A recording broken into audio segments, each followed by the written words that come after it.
This is a short excerpt from the Economics Happy Hour podcast. This clip you'll see Biden's response in the debate to how the economy fared under him and the reaction of myself, Jadrian Wooten, and Brian O'Rourke. Hope you enjoy. President Biden, inflation has slowed, but prices remain high. Since you took office, the price of essentials has increased. For example, a basket of groceries that cost $100 then now costs more than $120. And typical home prices have jumped more than 30%. What do you say to voters who feel they are worse off under your presidency than they were under President Trump? We got to take a look at what I was left when I became president and what Mr. Trump left me. We had an economy that was in free fall. The pandemic was so badly handled. Many people were dying. All he said was, it's not that serious. Just inject a little bleach into your arm. You'll be all right. The economy collapsed. There were no jobs. Unemployment rate rose to 15%. It was terrible. And so what we had to do was try to put things back together again. And that's exactly what we began to do. We created 15,000 new jobs. We brought out the position where we have 800,000 new manufacturing jobs. But there's more to be done. There's more to be done. Working class people are still in trouble. I come from Scranton, Pennsylvania. I come of a household where the kitchen table, if the things weren't able to be met during the month, it was a problem. Price of eggs, the price of gas, the price of housing, the price of a whole range of things. That's why I'm working so hard to make sure I deal with those problems. And we're going to make sure that we reduce the price of housing. We're going to make sure we build 2 million new units. We're going to make sure we cap rents so corporate greed can't take over. The combination, what I was left with in corporate greed, is the reason why we're in this problem right now. In addition to that, we're in a situation where if you take a look at all that was done in his administration, he didn't do much at all. By the time he left, things were in chaos, literally chaos. And so we put things back together. We created, I said, those jobs. We make sure we had a situation where we brought down the price of prescription drugs, which is a major issue for many people, to $15 for an insulin shot as opposed to $400. No senior has to pay more than $200 for any drug, all the drugs they can include beginning next year. And the situation is and we're going to make that available to everybody, to all Americans. So we're working to bring down the price around the kitchen table, and that's what we're going to get done. Biden opens, clip number one. There's so much to say here. Where does somebody want to start? Where does somebody want to start? Let me start. I'll pick the low-hanging fruit on this one, mostly because we've talked about home prices before. I'm going to pick the easy one, and I will verify that the inflation portion is accurate. When I first heard it, I was like, that seems like a lot. And I went and checked it. What inflation part? What did he say? Prices have gone up 20% since the start of Biden's administration. At first, I was like, that doesn't feel right. It felt higher than I was expecting, but I went and I looked at the CPI. If you start the CPI, the Consumer Price Index, at the start of his term, and you look at it today, it's 20% higher. I will say something to keep in mind is that generally inflation hits every president. And so it's important to see sort of how does that compare to when Trump started. It is much higher because we've hit just a massive amount of inflation. So I also went back and looked because I was curious. If you go to the start of Trump's term, 2016, to the end at 2020, prices under his administration went up about 9%. So sort of as a comparison, it's 9% versus what we're seeing is 20%. But I would say that part was an easy check that it was accurate, higher than what I think most people are used to seeing. Not as surprising. So I'll take the easy one and say, yeah, prices are higher. Okay. I think we all know that. That was not a surprising claim, I think, for most things. Yeah.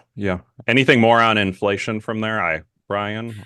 No, they really, I guess the things that, if you want to talk about reducing inflation, some of the stuff that he mentioned isn't going to reduce inflation. Right.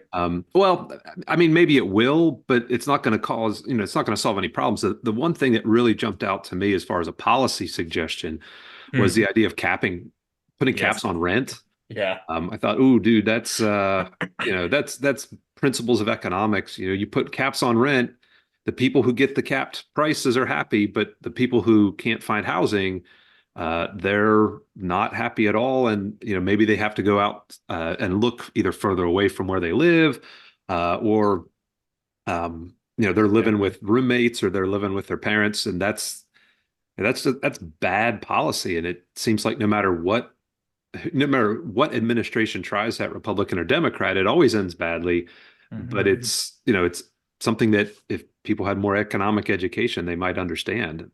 Yeah, that part's concerning. And I don't know, maybe a listener or maybe either of you can chime in. I don't know of a single town, city, municipality that has instituted rent control where rents have then been controlled. I don't know of it ever happening. And there are plenty of cases to the contrary. Yeah, he said that. He also, on inflation, he mentioned there's corporate greed. He didn't say the word greedflation, which has come out some, but that has always struck me as like, come on, people. Corporations, yeah, they're greedy, and they were greedy. Now I think they were greedy before. I'm greedy. We're all greedy, right? We all want what's best for us. I don't. In order to buy into the corporate greed causing the inflation, you'd either have to think the corporations got greedier, or there was some essential thing in the economy that changed that allowed them to harness their greed a little bit better. And neither of those seem very likely to me. So that's the thought on inflation. Any other, do you have any other comments on the opening one, this opening clip? I'll I thought share the. Go ahead, Brian. Go. so. I was going to say, the idea of bringing down the price of insulin, I think, um, is an interesting kind of thought, because that price was really, really high. And this gets to the idea of, can government insert itself as a large buyer and use its bargaining power to really reduce prices? Um, and I think they can. I mean, I think that is a legitimate attempt by a government to sort of working through the market to say, hey, look, you should be cutting us a deal. We are an enormous buyer. And this happens all the time with other businesses. Why government wouldn't want to insert itself in that way to try to lower prices? I think that's a fair point as far as bringing Mhm. prices down. I think that one's I've been a fan of that because it's something that we talk about. I think most textbooks have insulin in their textbooks as examples of elasticities, and it pops up in patents and all sorts of. It pops up in lots of places, and so I think from a teaching standpoint, that was a big one that I think got sort of brushed aside really quickly. Um, Although you're right, you could argue that that's a price control on a product that, as far as I can tell, we haven't seen sort of the massive we haven't seen shortages that we would expect in like a housing market because they're two very different markets. What I was surprised he didn't mention, which was a really big component of his administration, is all of sort of the monopsony fighting type stuff that he has pitched over the past 2 years. Things like ending non-competes, going after sort of monopoly power that the Justice Department has done. He has put out, I want to say, multiple executive orders, I think at least three, sort of in this space of increasing competition in the workplace, um, which we would normally assume is going to drive down prices. We usually assume that competition does that. I was surprised throughout the entire 90 minutes. I don't think he ever mentioned that. No, he And if didn't. you want to talk about sort of the economic explanation of how do we get prices, if you really do want prices lower, right? I think we've shared before this idea of inflation coming down does not mean prices are coming down. Um, if you really want to talk about driving prices down, I don't think the solution is rent control, price controls on products. It's competition. It's competition. And so I think that's where I wish he would have talked more about that. Yeah, it's yeah, I think you're right. He didn't mention that. Kind of a Ever. final thing The I'll entire mention 90 on minutes.